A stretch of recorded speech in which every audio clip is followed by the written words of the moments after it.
Dating Revolution Introductory Essay. This is a essay that I wrote to kind of show where my thought has been going on this idea of the dating revolution and what that would mean. And I wrote an essay about it. All right, so let's get into it. Let's actually read what I wrote here. Okay. Needs and wants are the first subtle signs of an abusive relationship. For when a lover speaks, it is never a sincere, quote, "I need you," end quote, but a need so this ego can be satisfied. We are the sole consumers and customers of each other. Quote, "Babe, what would you like me to do?" End quote. And when the lover responds, quote, "Can you make me some coffee, please?" End quote. These are the signs that slip through our fingers as if sand were poured over our hands. Our needs and wants presume a pre-existent lack that has organized and structured our entire relationship. It is this elusive process that does not become apparent until the lover shouts at the other, quote, "You've poured too much milk in my coffee," end quote. Here, an element of dysfunction has introduced itself within the process of the relationship. Something has broken down. The proper question then arises, what is one to do with this element of dysfunction? Deleuze and Guattari have made a notable observation between a desiring machine and a technical machine by the example of Ravel, who, quote, preferred to throw his inventions entirely out of gear rather than let them simply run down, and chose to end his compositions with abrupt breaks, hesitations, tremolos, discordant notes, and unresolved chords, rather than allowing them to slowly wind down to a close or gradually die away into silence, end quote. This profound example displays that we have treated our personal/social relationships like technical machines on the primary function of, quote, being in order, end quote, and never out of order. The crushing end of these machines is not because they break down, but simply because they wear out. We must keep in mind these reflecting words from Deleuze and Guattari, for desire not only desires life, but also death. Therefore, do we secretly desire death in our relationships? Do we secretly push our relationships to function on this ideal order, only then so it can wear itself out? After all, desiring machines function best when they continually break down. It is this element of dysfunction that allows the artist to make art, in order to interfere with the reproduction of the technical machine. I believe the analogy that we are broken individuals can still be useful to us, only in the manner of pursuit in which we do not aim to repair each other or ourselves, but like the artist, to use what is at hand, pieces, gears, and wires to create something new, another break. To add this break is to create a revolution, a transformation, a spinning of gears where beginning and ends allow desire to flow. We must not allow desire to wear down, for that would be to love our own repression, the death instinct in disguise. To revolutionize desire is this very act of liberation. And it is this act of liberation that I prescribe toward our current and future relationships by its very name, the dating revolution.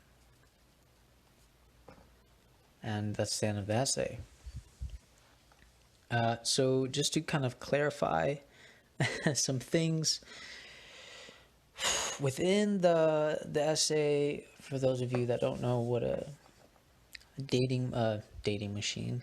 I guess you could say that's when I'm trying to create a dating machine. But desiring machine is basically what Deleuze and Guattari believe the unconscious to function as. Basically, they're saying that the unconscious functions as a process of production, right? So that means desire. If we introduce desire into a mechanism, into like a factory, right, then you get the idea of desiring machines.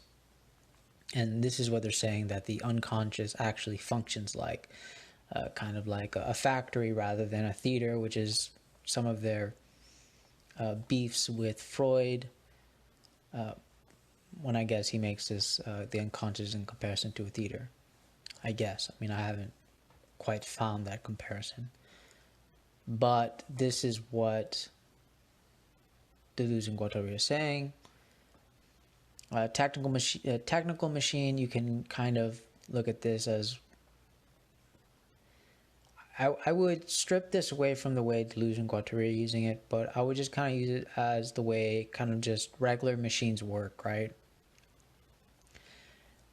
You could say it's not that things break down, but things wear out. And I think that's very analogous to the way our actual gadgets work, right? It's not because they break down, but it's more like they wear out, so we have to just kind of buy a new one. More often than not, we're just not really interested in doing something with the product breaking down. Another way to look at how the artist uses things that break down to create something out of them. You see this all the time, like when artists use like trash or plastic or something to make something new. Basically, they're just using what's at hand, the pieces, the parts, everything else to make something. And there is something to be said about the way we actually function and desire in terms of economics, because you could say that we often only want to be with something or to have something as long as it functions in order, rather than kind of becoming creative and using when it dysfunctions as something else to create something else out of it. Like for example, like my laptop, if it breaks down, which it inevitably will, I could just try to get a new one, right? But the more artistic way would be like, how can I use this to create something else, Like perhaps I can break it out and break it down and make it into, some kind of writing platform for myself, like an actual like mini hard surface so I can write something on. Like, I don't know.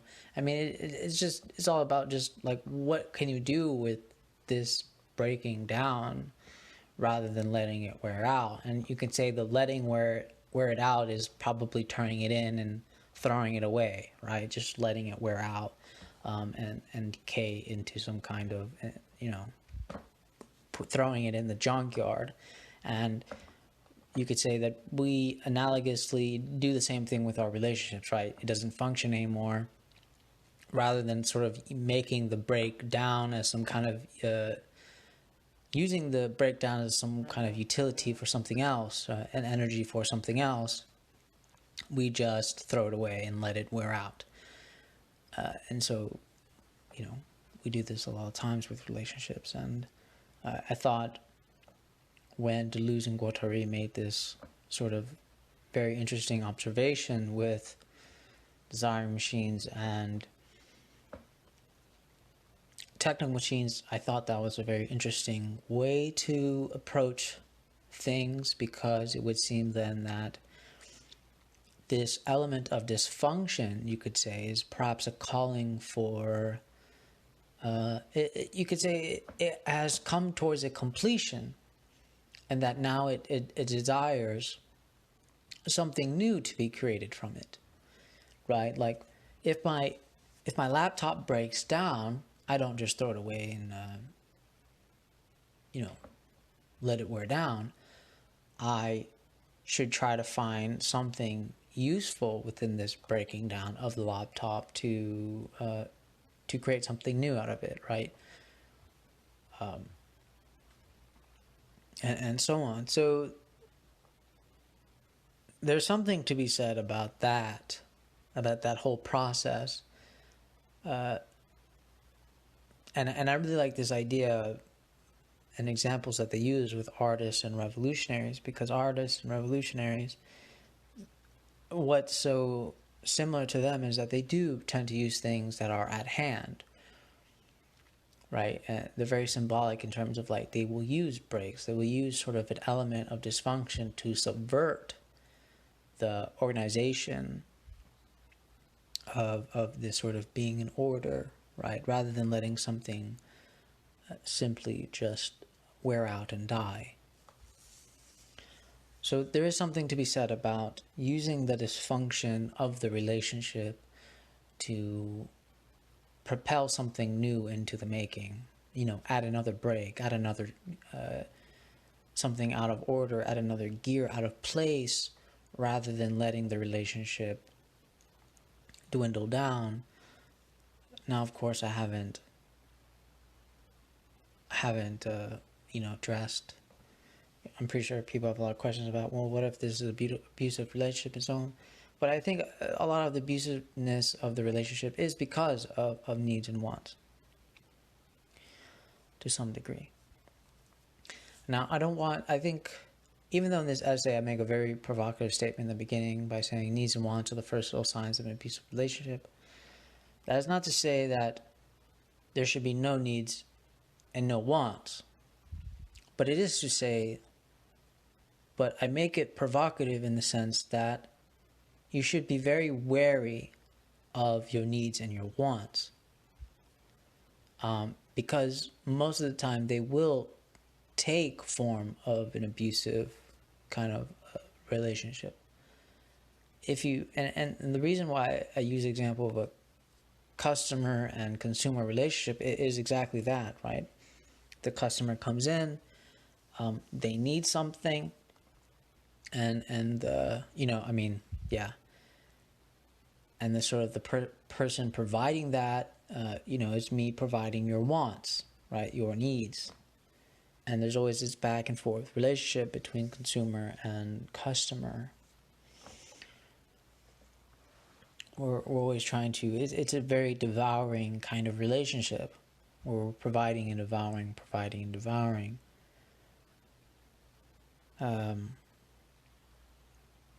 So I do that kind of provocative first statement to really just make it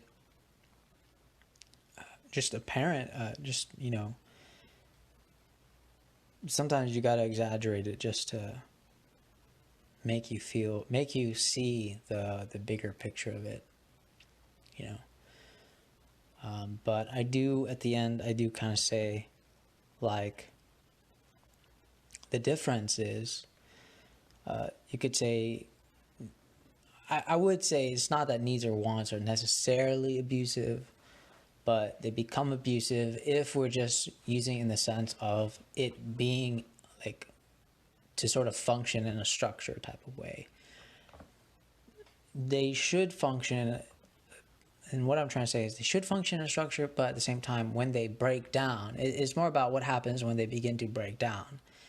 And inevitably, it always will break down. And that's the thing with relationships. There's always an element of dysfunction. You could say it's an element of breaking down.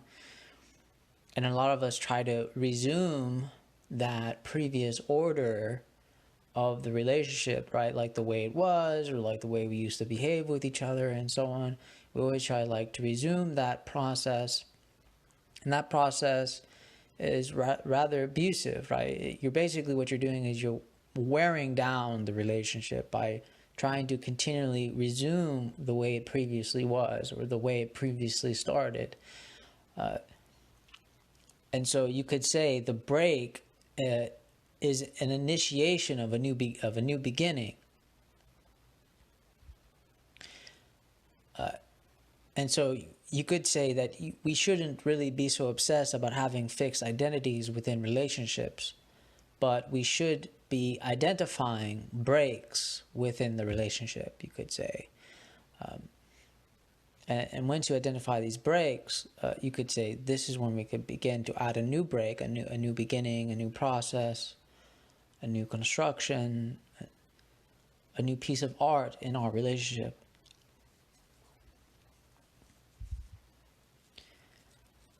And so we need to not repress these. We need to not repress desire, because the repressed desire is essentially to put a cap on it, to put some kind of thing to contain it. And you could say that relationships, a lot of our conventional relationships, try to do exactly this. We're trying to contain it. Now, I don't want people to get confused on the idea that relationships shouldn't have boundaries.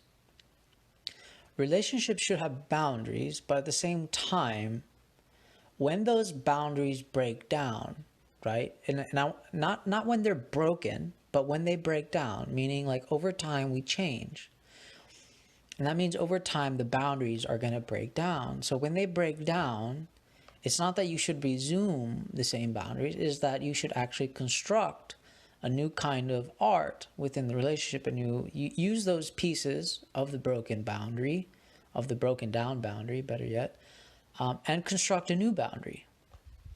And then again, perpetually over time and over the years, you will change and he will change, and the boundaries will once again be breaking down. And so, again, the way that what I believe to be true is that the relationships will function properly if we are cognizant of the breaking downs, rather than letting things slowly simmer away into kind of deadening silence, right? Letting things sort of die. So again, it's not that I'm against boundaries. I'm against using the same boundary when it clearly has broken down. It's more, what I'm mainly advocating for is what you do with those dysfunctional elements within the relationship.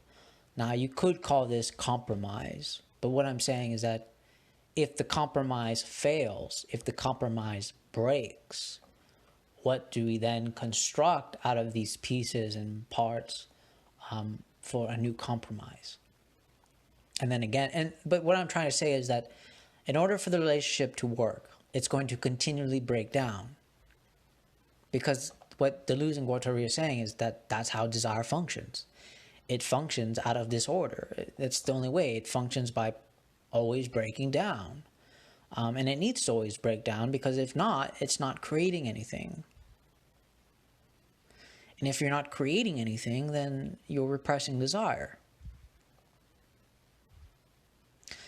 And hopefully that makes sense. And this is really what I'm trying to say, is this is what it would mean to liberate our desire, and this is what it would also mean to provoke a dating revolution, or at least begin in the context of the ideas of what a dating revolution would be like. But okay, I think I've talked enough. All right, guys, take care.